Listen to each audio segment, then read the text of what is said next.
Hey guys, it's WTii, and I thought I'd follow up on the whole food habits vlog that I started the other day. And I don't know if it can ever be truly finished, but we're going to try to tie things up today. And I'm going to do it in a more consistent way this time, because yesterday I felt like it got a little out of hand and I sort of drifted to many different places without actually staying on topic, really. Covering several topics and just going boom, boom, boom. Done. I drifted all over the place. So, shall we start off with, for example, a question which kind of ties into what I was talking about yesterday and kind of I can sum it all up, really. So Lorenzo asks, was I chubby back then? What triggered me to get healthy? Is essentially the gist of what he said. And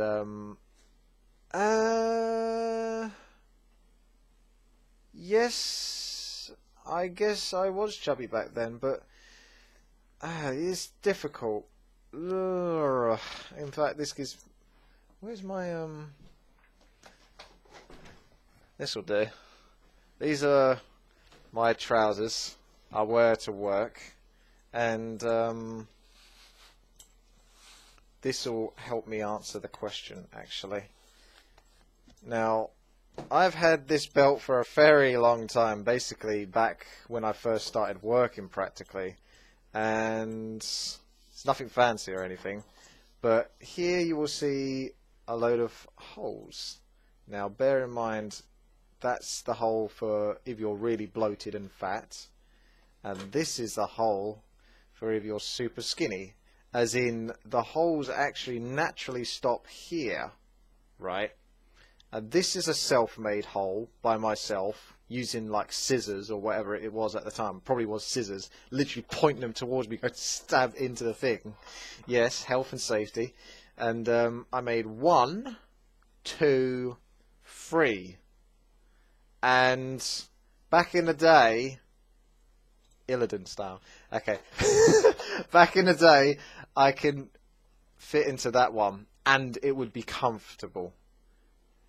Today, I could go into that one, but it would be very noticeably uncomfortable.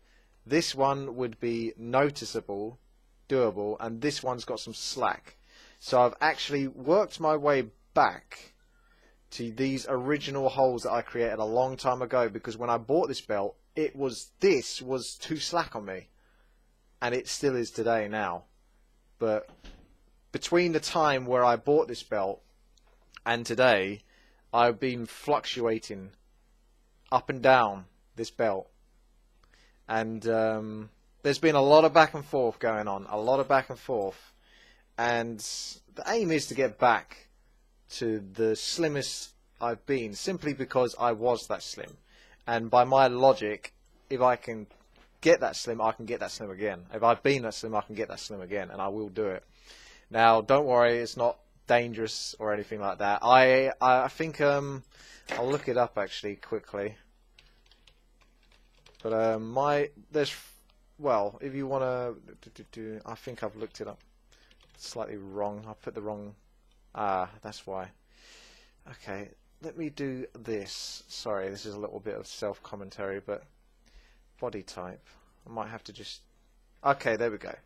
Right, so you've got 3 different body types. You can just look this up if you want. Simply type in body type into Google. You've got ectomorph, which is essentially a skinny frame. You've got mesomorph, which is essentially a lean, sort of more muscular frame. And then you've got endomorph, which is a larger frame, basically. And I'm ectomorph. At least I would have to assume I'm ectomorph, because judging by my dad and my nan and going back and forth from my lineage, I would have to definitely say that my body type would be ectomorph, and that's essentially, looking at them, I can see what I would end up becoming. And there's no way I'm mesomorph. I'm not naturally muscular, and I'm not endomorph either, so I'm not fat. And this is interesting to anyone that's not ever looked this stuff up. For those that know it, they'll probably be a bit bored with me right now, but ectomorph is what I am.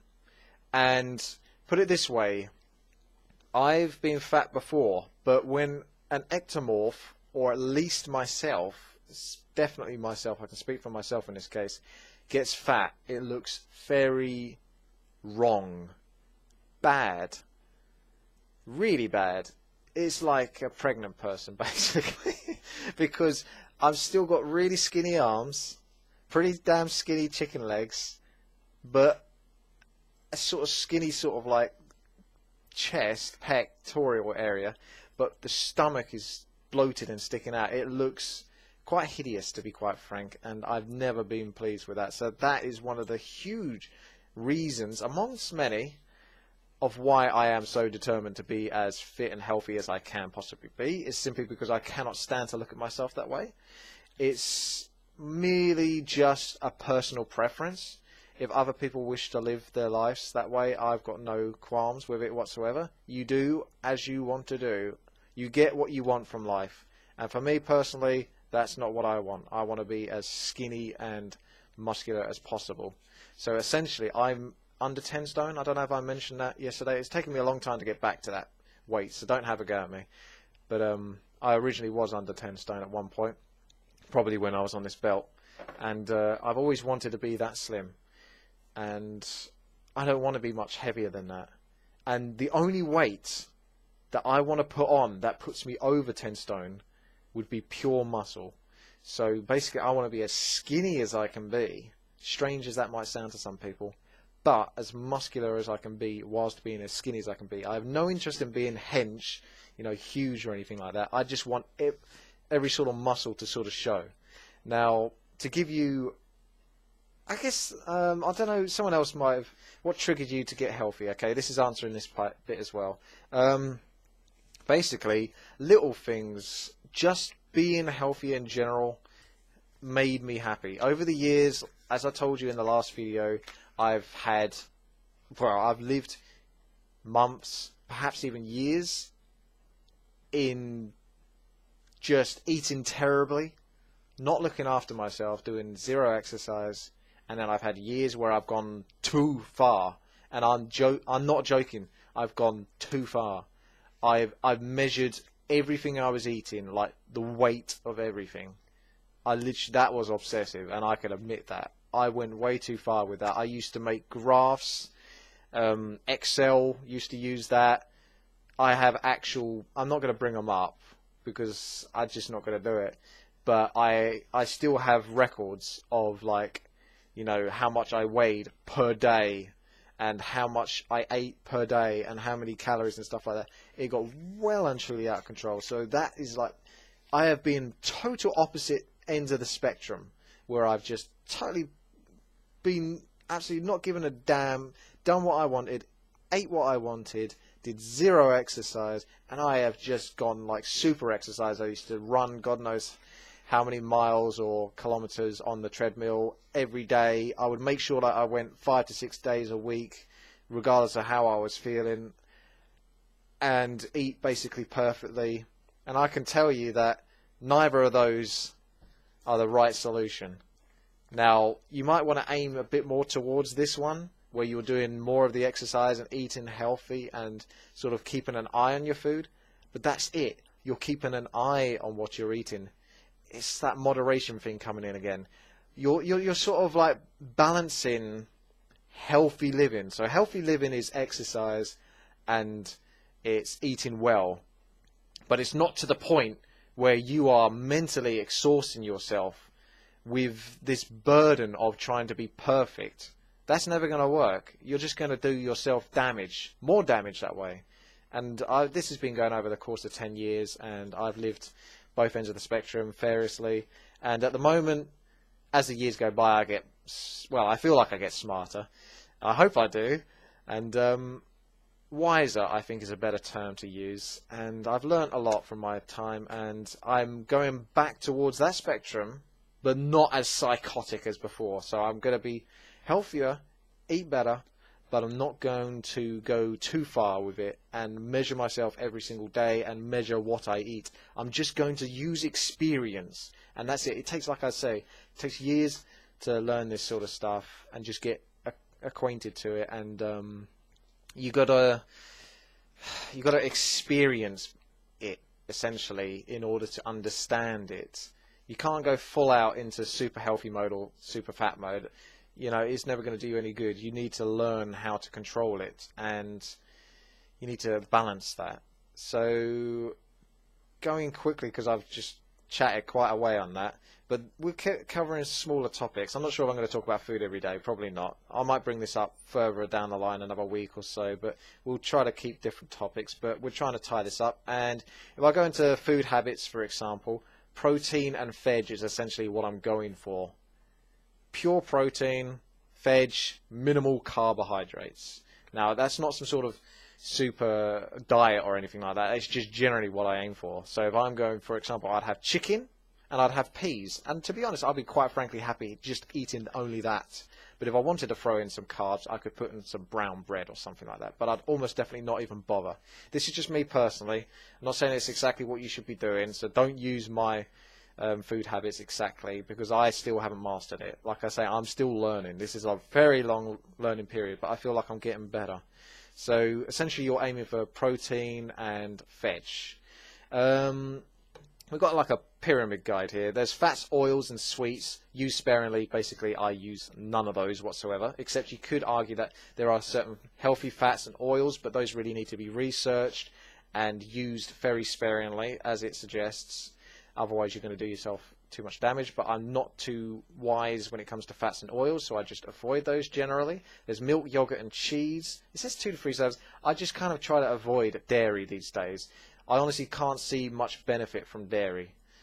It doesn't feel like there's enough benefit from it. So that's my personal opinion. Whether I'm right or wrong, I don't know, but I feel like I can get my protein and veg and that kind of nutrition without having to go down the dairy route. There's meat, poultry and fish. Fish, I just cannot really do. The only fish I can do is tuna. I don't even like the taste of it, don't like the smell of it, but it's the only fish I can summon myself to eat.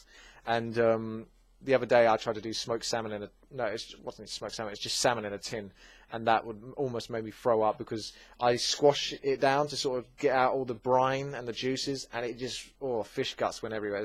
Yeah, fish is horrible.